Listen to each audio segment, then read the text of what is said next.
Assalamualaikum warahmatullahi wabarakatuh. Perkenalkan, nama saya Dia Puspita Rahma. Saya prodi akuntansi dengan mata kuliah pengantar bisnis. Di sini saya mempunyai usaha kecil-kecilan yaitu bernama Disruptbox Larasana. Kita share screen saja.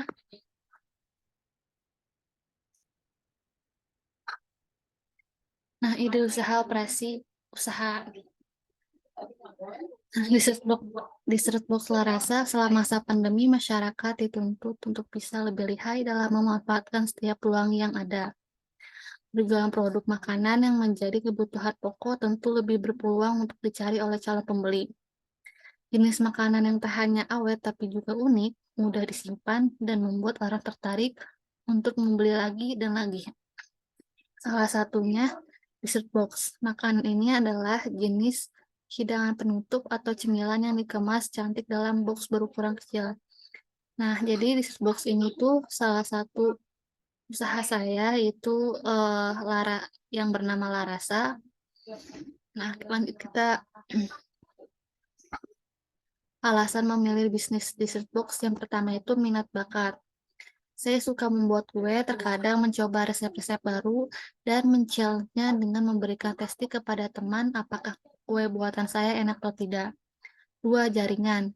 Mangsa pasar saya mencoba menjual dessert box ini di tempat kerja dan itu menjadi sasaran pasar utama, lalu mempromosikan di sosial media, yaitu bisa Instagram, Facebook, status WhatsApp, dan sebagainya. Dan ada beberapa teman yang tertarik menjadi reseller di box ini. Ketiga, uang dan tabungan.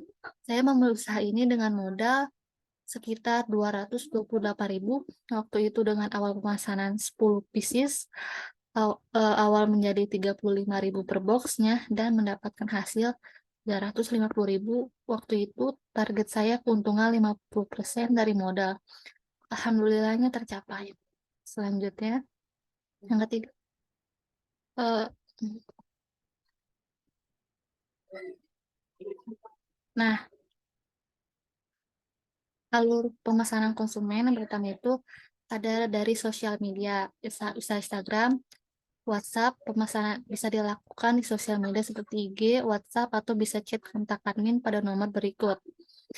Bisa dilihat ya teman-teman di sini 088905538725. Nah, yang kedua itu ada open PO.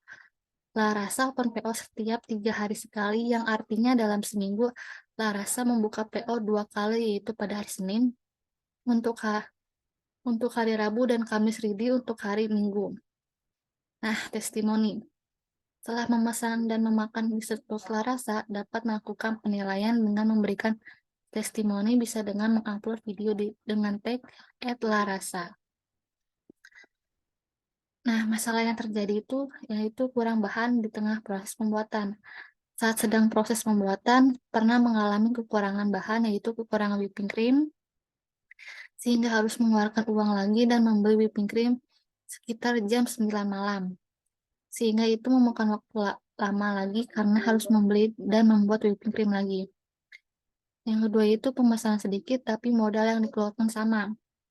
Pernah mengalami di mana orderan waktu itu hanya 5 pieces, namun posisinya bahan yang tersisa juga habis sehingga harus belanja bahan dan mengeluarkan uang yang sama, yaitu 228.000. Karena bahan tersebut tidak bisa dibeli eceran, jadi terkadang jika pemesanan sedikit itu malah memakan modal yang cukup banyak, tapi jika pesanan itu banyak, maka menutupi modal karena biaya belanjanya sama. Nah, masalah yang terjadi itu bahan yang biasanya dibeli di toko langganan tidak tersedia. Jadi itu pernah belanja pas hari H, proses pembuatan sekitar jam 9 akan membuat set box dan baru belanja sekitar pukul 7 pagi. Dan tiba-tiba box dessert dan caramel red velvet di toko yang biasa kami beli habis. Sehingga waktu itu kebingungan mencari di mana. Lalu saya mendapatkan caramel red velvet di toko lain namun harganya berbeda dan isinya lebih sedikit dari toko yang biasanya dibeli. Nah, sehingga memakan waktu lebih lama dalam proses belanja dan melebihkan budget yang harusnya dikeluarkan untuk belanja Harga karamel red velvet di toko langganan sekitar 10.000 untuk seperempat, sedangkan di toko lain 14.000. Nah, solusinya itu yang pertama itu buat list bahan. Membuat list bahan apa saja yang masih ada dan bahan apa sehingga bahan apa yang habis sehingga bisa diperhitungkan apa saja yang perlu dibeli. Yang kedua itu buat price list. Buat list harga bahan sehingga sewaktu-waktu harga bahan naik, kita tahu naik berapa dan kita bisa mengatur harga yang harus diberikan kepada konsumen. Yang ketiga itu gencar promosi. Nah, di Laras ini kita sering melakukan promosi terutama di sosial media. Nah, agar apa sih? Dengan melakukan promosi akan menambah minat dan rasa penasaran agar konsumen mau membeli produk saya. Yang keempat, lakukan persiapan, tidak melakukan list bahan dan price list yang mepet, lakukan minimal H-1. Nah, alasan memilih usaha ini pertama itu disukai banyak kalangan. Dessert box tengah viral dan disukai berbagai kalangan dengan kemasan yang cantik, unik, dan menarik. Yang kedua itu bisa dijadikan hampers dan tahan lama. Dessert box terlihat cantik dan elegan, cocok untuk dijadikan hampers, serta awet dan tahan lama, bisa disimpan di kulkas atau freezer.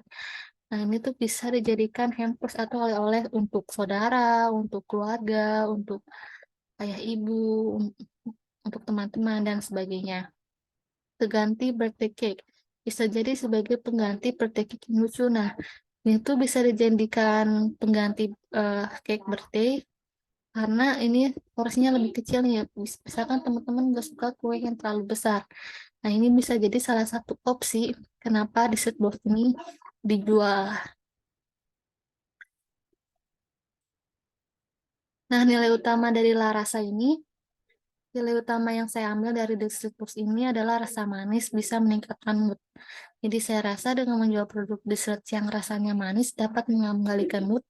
Diupdate dalam menjual bobo merupakan makanan penutup yang dapat membantu mencerna makanan dan menyegarkan mulut setelah makan makanan yang berat. Karena rasanya manis juga dapat meningkatkan mood karena dessert disajikan sebagai makanan meningkatkan mood karena akan saya simpulkan meskipun hari Anda berat, pasti ujungnya akan makan dessert box Larasa. Target segmen pasar, semua kalangan, terutama kalangan milenial dan mahasiswa atau yang sudah bekerja. Dessert Box kini tengah viral dan banyak macam-macam marketplace dessert box yang tengah gencar melakukan promosi di sosial media. Dan banyak juga konsumen yang tertarik pada dessert box, apalagi kalangan milenial. Kenapa saya memilih kalangan milenial sebagai target pasar? Yang pertama itu karena kalangan milenial biasanya suka makanan yang bentuknya cantik dan unik untuk difoto dan dipasang di Instastory biasanya. Nah, itu menjadi salah satu bonus teknik untuk pemasaran gitu. Yang kedua itu rasa penasaran karena melihat foto postingan biasanya menimbulkan rasa penasaran dong dan ikut tertarikan untuk membeli apalagi banyak varian dan rasa yang beragam. Tiga, ikut tren karena disebut setengah viral biasanya dari mulut ke mulut, postingan dari postingan ke postingan untuk mengikuti atau mengajak untuk membeli karena tengah ramai jadi perbincangan. Nah, target pemasaran itu pertama itu bagi tester gratis. Nah, dengan memberikan tester gratis pada target pasar agar konsumen merasa yakin atas kualitas produk sehingga ingin membeli. Kedua itu buat giveaway atau diskon. Untuk awal saya tidak perlu melakukan secara besar. Saya hanya melakukan saat pembelian tiga box dessert box harganya itu sekitar 105.000 menjadi 100.000, memberikan potongan harga atau diskon. Yang ketiga, memanfaatkan media sosial untuk promosi maksimal. Terus melakukan promosi dan update variasi template akun sosmed bisnis agar konsumen tertarik melihatnya. Nah, keuangan bisnis nih.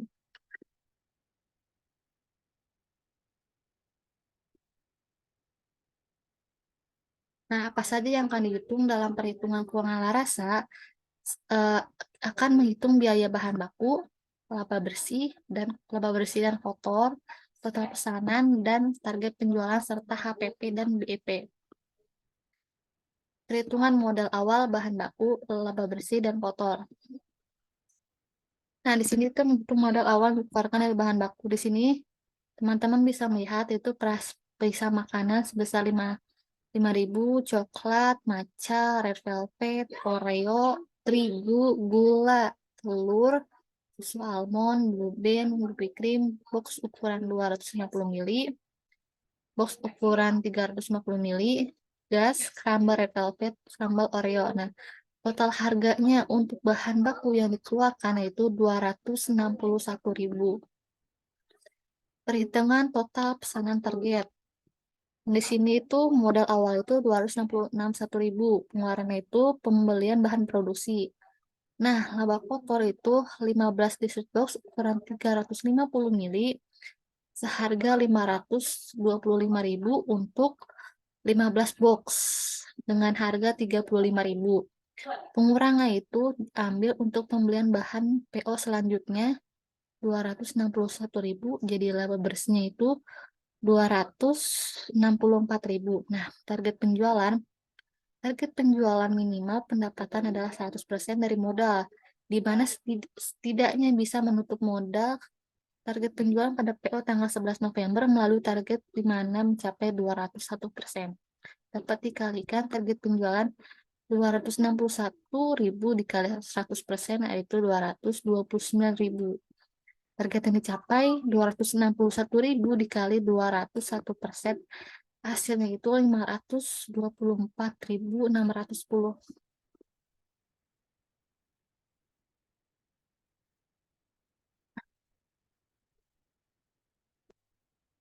Nah, perhitungan harga pokok produksi. Nah, di sini teman-teman bisa lihat ya, ada nama barang, per piecesnya berapa, konversi ke gram, harga total.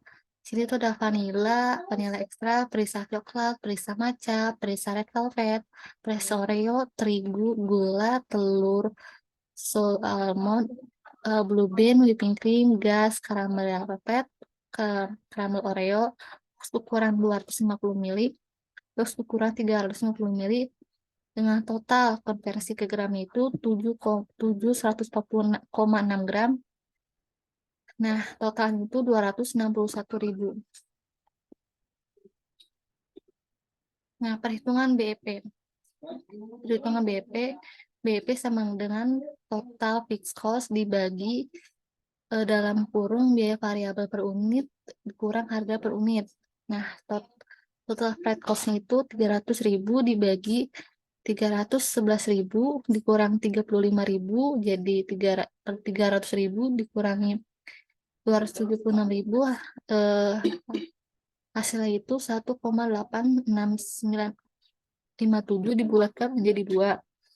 Maka perusahaan harus memproduksi unit makanan agar mencapai BEP. Nah, untuk mencapai BEP setidaknya itu harus memproduksi 2 unit.